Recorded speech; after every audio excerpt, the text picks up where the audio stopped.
Hello, everybody, and welcome. Today we have with us the magnificent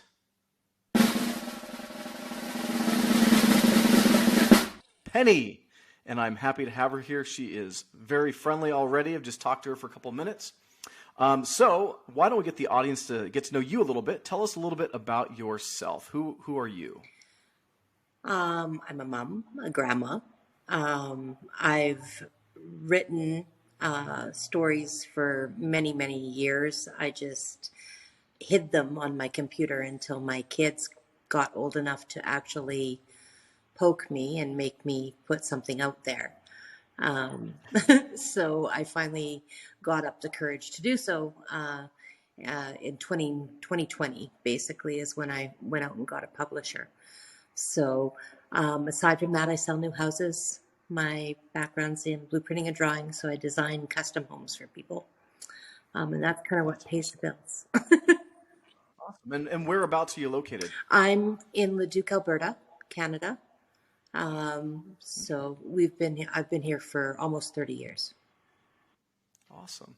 So you had mentioned a little bit of you've been writing for a while, and then your kids kind of pulled it out of you more and got it more into the public eye, so to speak. So how many years would you say you wrote for, and how has your style evolved over the last few years?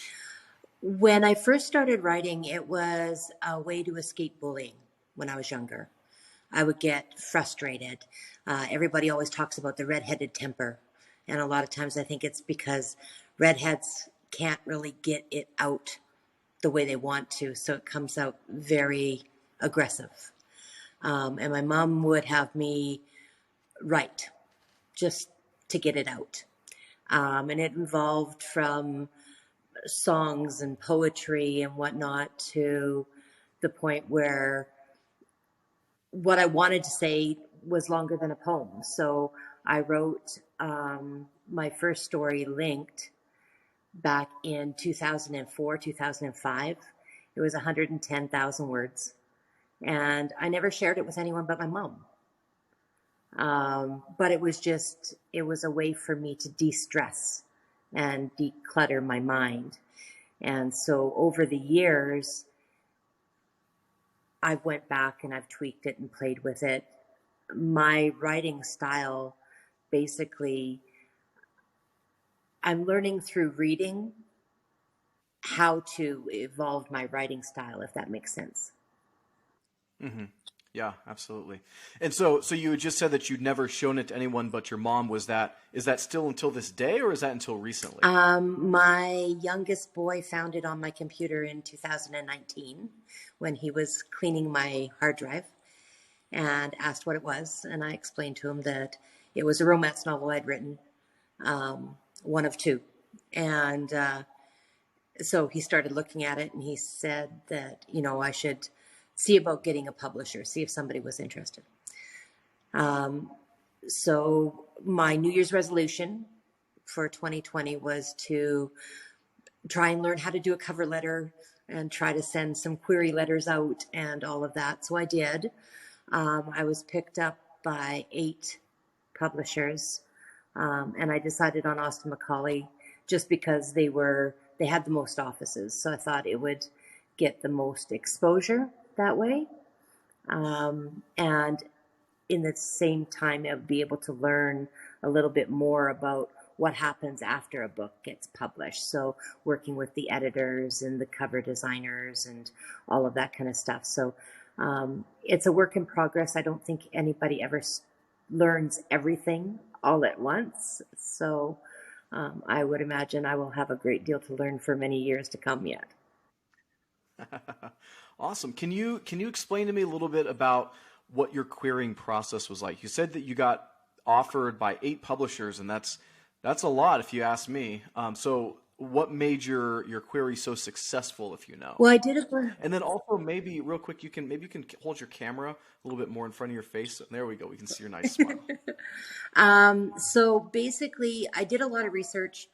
The traditional publishers all want an agent. Agents are really, really hard to get.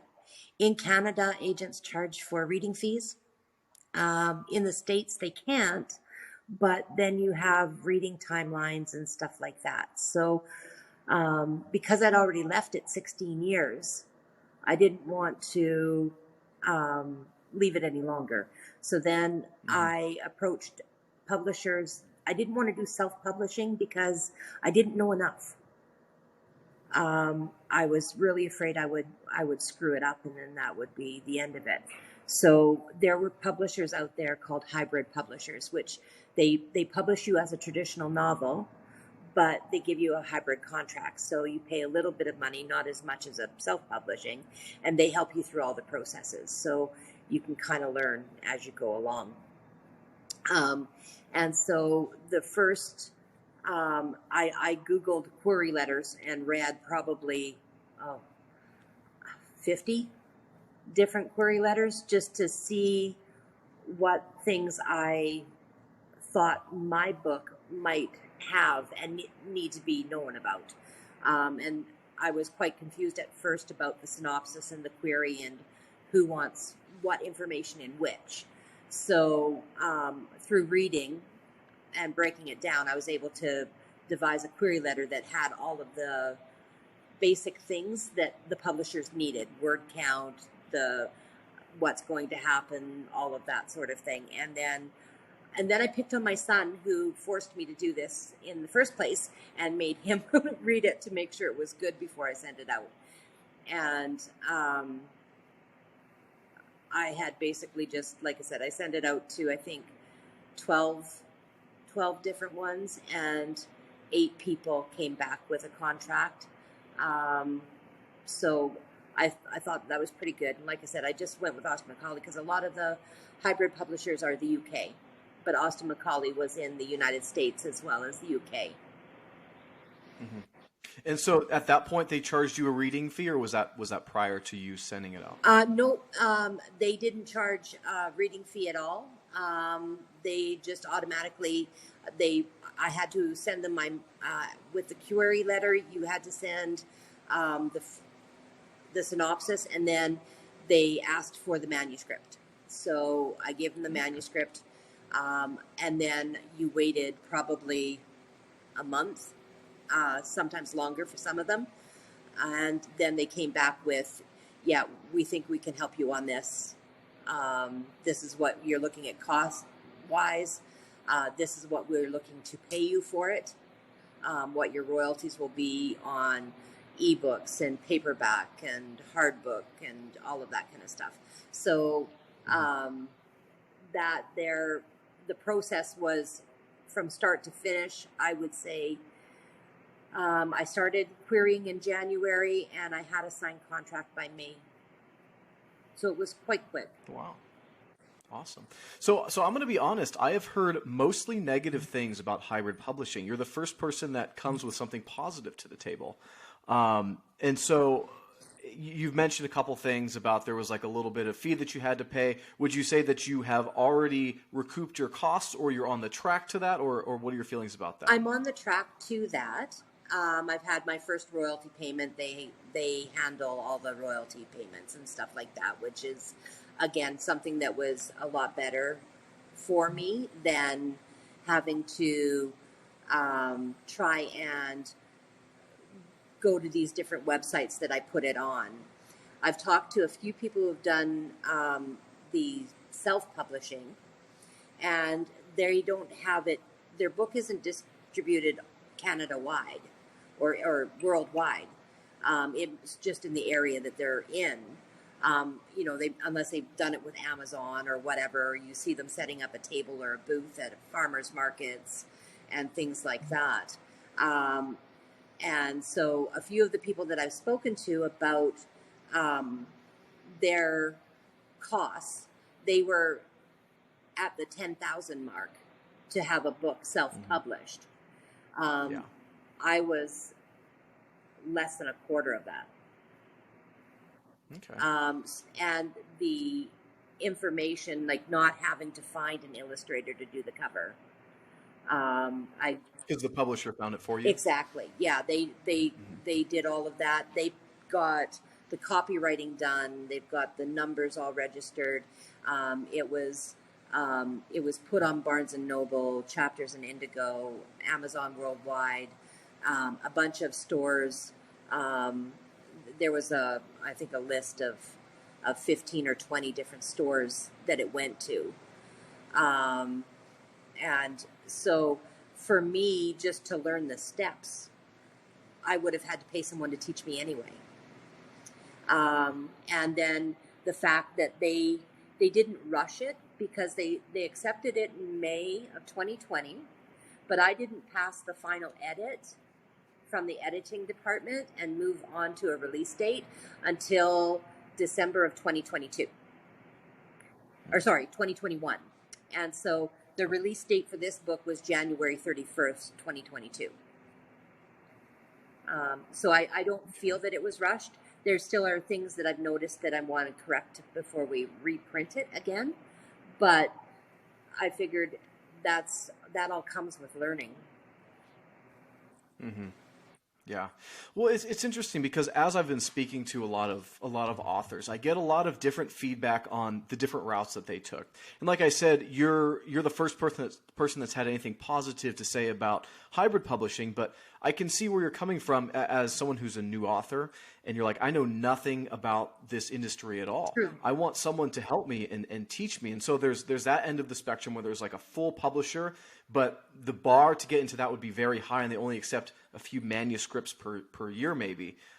Whereas with self-publishing on the other end of the spectrum, the bar is very low, but you have to do everything yourself and front all your own money. So like I said, I'm very it's very interesting to hear your perspective on this hybrid publishing that's been middle of the road, so to speak. You had to front some money with, and they still helped you, and then that you've been happy with it. I'm glad that it's worked out for you. Yeah, like I said, for me, even if I had taken courses in school, it would have cost me more than what I spent. And for me, it was an easy way of learning the ins and outs to get to where we are. And I think that just through talking with other authors in Leduc here, who had gone the self-publishing route, I think it would have been, the manuscripts would have stayed on the computer. Yeah. Cool. Well, so tell me a little bit about your project. I looked at it a little bit, and it's romance. I saw that much, but then you mentioned that there was it like a hybrid almost? Tell me a little bit about that. So it is a dual storyline, multi-genre book. So basically, there's a storyline where we are in the contemporary times. Girl's lost everything, turns to the bottle.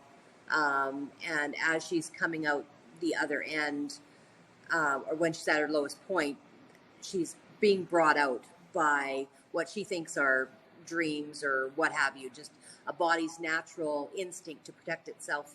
A lot of times will turn to the subconscious, right? So then the other storyline is of a girl from a long time ago, and her life. And whenever the one in the contemporary needed to escape, or passed out from drinking too much or what have you, she would dream of this little girl from another time. And she actually watched that girl grow and fall in love and marry and all of that. So you have both of these two timelines going on, storylines going on throughout the whole book. And then you find out that it's all tied together through different dream states. So past life dreams, lucid dreaming, how to go into a dream and actually communicate with the person on the other end. Because the girl from the contemporary time, Emily, goes in and actually saves Emma in her timeline, even though at first they really didn't figure it out within the story itself. And it doesn't really come to light until the very, very end. But anyone who's done any sort of studying on dreams or anything like that will find different symbolisms throughout the book. A ship is always a big thing, so both of the timelines have a ship in it. When the girls meet together, it's always on a ship.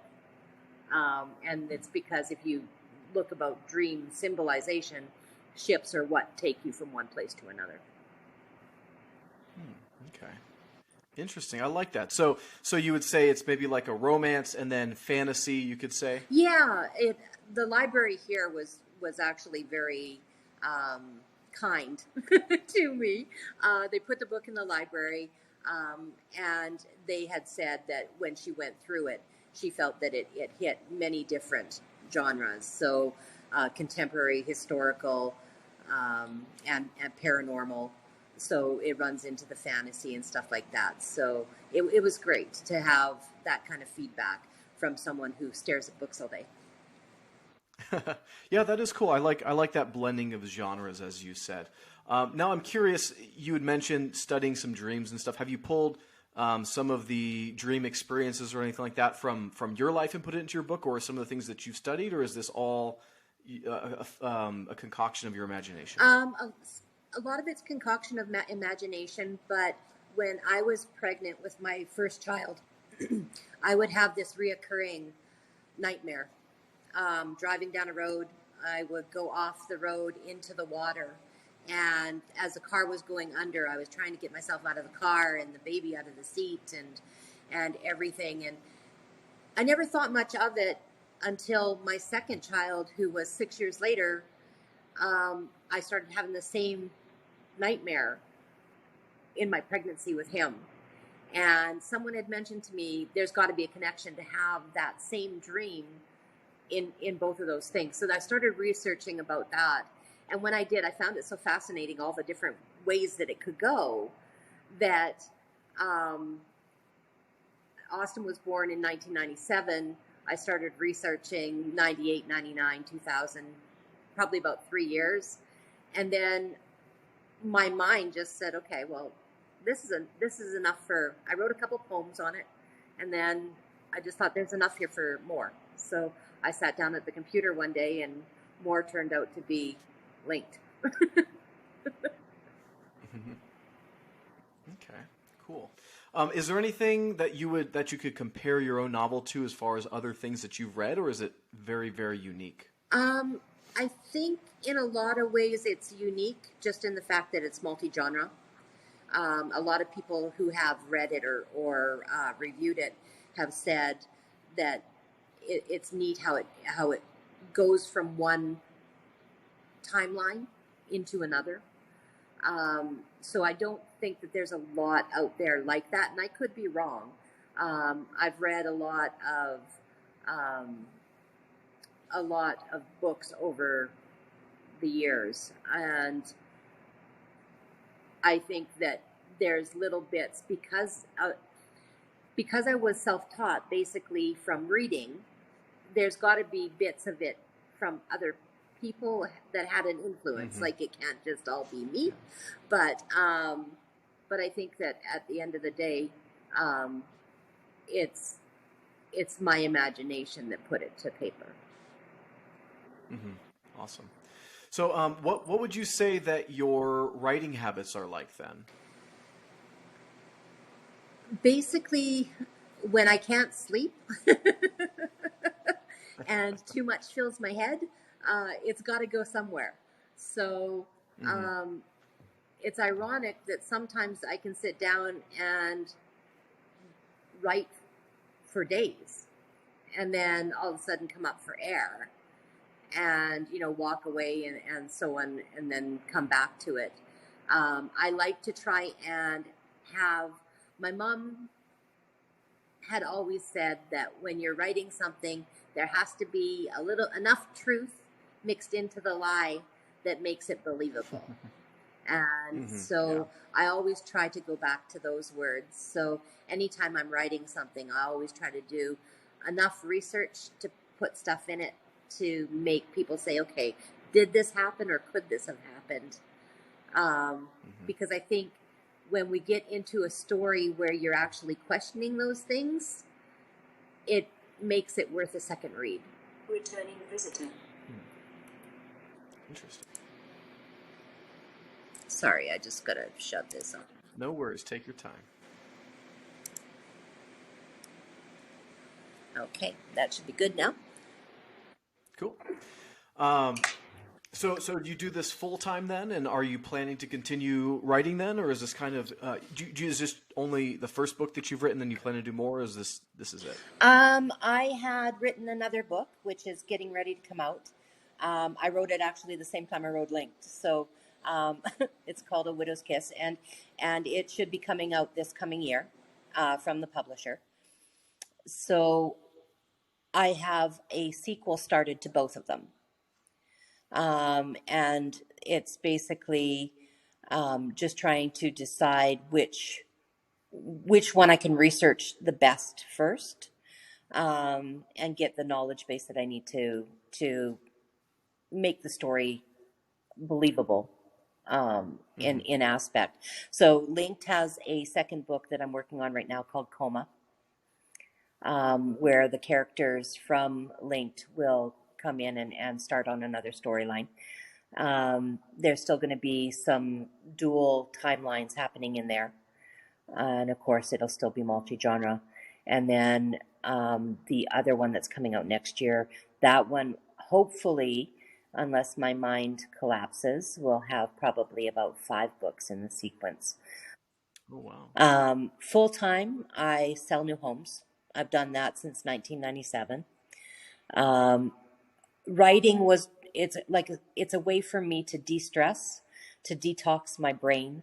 And I'm hoping that when I retire from doing new home sales, I will have learned enough by then to actually enjoy writing through my retirement as well. Yeah. That's a really good point. Like a lot of people when they retire, they're like, I'm done with everything. I'm just going to go lay on beaches the rest of my life and that's it.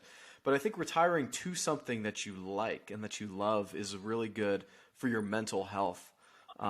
As well as, just being happy with life and doing the things that you're doing.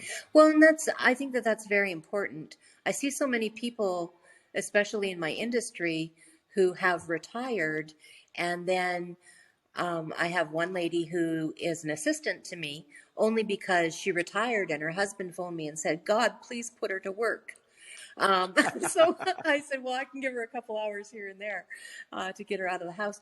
And it's just, you start to go stagnant, and I don't want that to happen to my mind.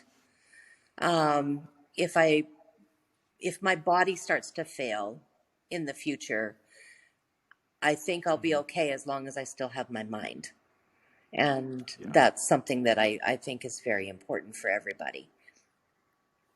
That's a very good point. I like that.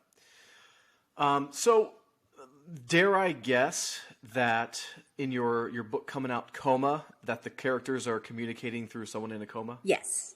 Okay. I had to ask that.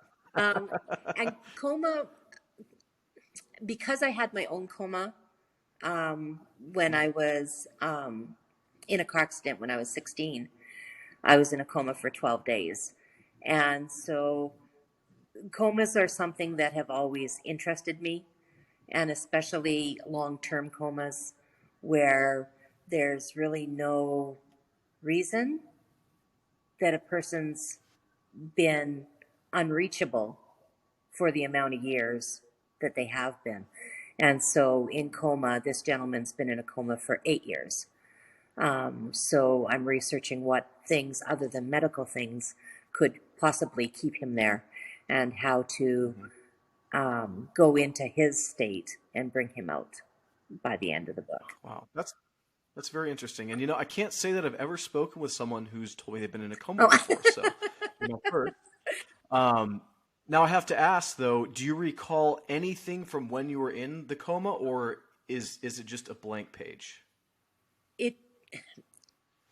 There's things that I can't be sure of, if that makes any sense. There were times where I was almost aware of people that were, I guess, in the room, but I don't always know if they were there, if that makes and when I come out of my coma, because I don't know if it was because of the trauma of the accident or the coma itself, I lost so many memories, so many years. You'll talk to people who will talk about things that happened, when they were 3, 4, 5 years old or grade 1. And I've got a girlfriend from high school that when people contact me, I have to contact her to find out if I knew this person so I don't offend anyone. Um, so I lost a lot of that. Um, and they tried putting me with a psychologist and having me hypnotized because they needed me to um, talk more about the accident when the case went to trial. But I don't.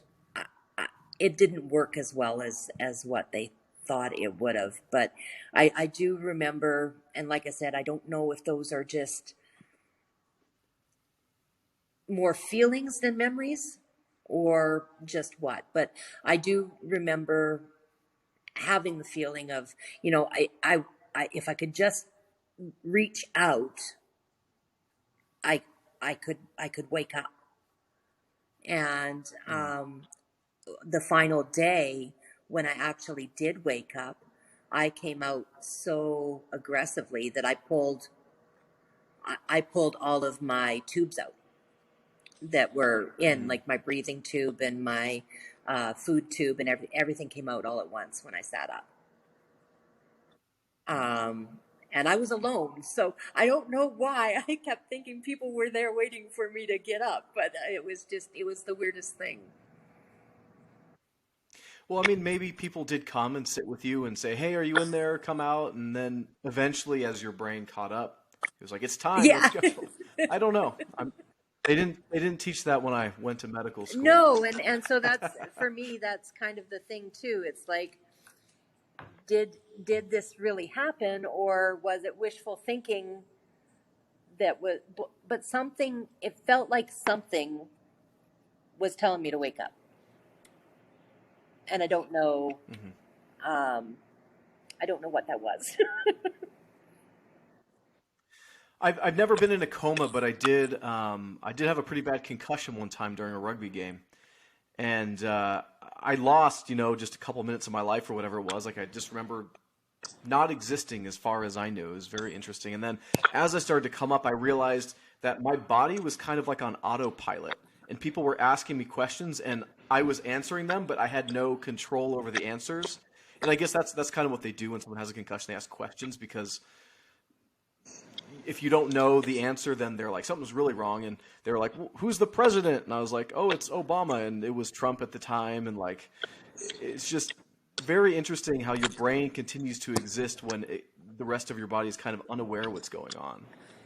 And that makes a lot of sense because when I came out, my sister, when she did come to the hospital, I asked her what she was doing there on her son's birthday, and his birthday had been like weeks before, um, and Mm. so then it was like, okay, I'm kind of lost there. But the more that I thought about um, previous things or hearing my sisters tell stories about something that happened, and I swear there's just lying. That's probably what it is. But I couldn't remember it being the way that they said. Um, and so I'll Hmm. go with the fact that they were lying. It'll make me feel better. Cool. Well, what impact on the world do you want your book to have? I really honestly want any writing that anybody ever picks up that has my name on it just to give them escape. I just want them to be able to pick it up and leave the world for a while because sometimes it's Hmm. just so hectic that we just forget to slow down. And if I can give somebody, a couple hours of peace, then I think that that's done its job. Awesome. Well, thank you so much. Do you have any final No, I final think comments that's before we it. wrap it up? My book can be on Amazon Worldwide and Austin Macaulay Publishers, Barnes and Noble, and Chapters in Indigo. And anyone can always send me a question. Find me on Twitter or Instagram. I'm opening to answer anything any questions that they have about the book. If they've got criticisms, give them to me too. So that'll make me better. Careful, if you open up that can of worms, you're going to get way too many emails, I'm sure. Thank All you right. so Well, much. thank you You so have a much and great have a good night. evening.